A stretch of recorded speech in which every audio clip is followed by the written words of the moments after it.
This is your brain. Well, wait a minute. Am I doing that bit?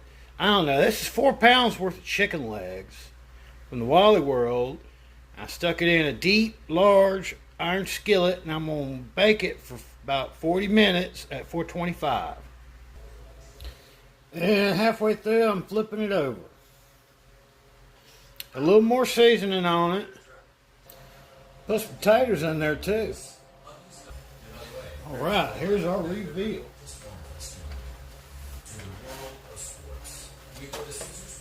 French fries.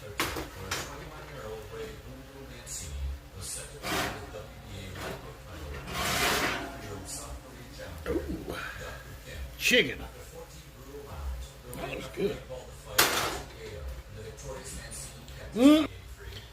Yeah, that looks tasty. Say hi to your mom and them for me. Love y'all. Bye.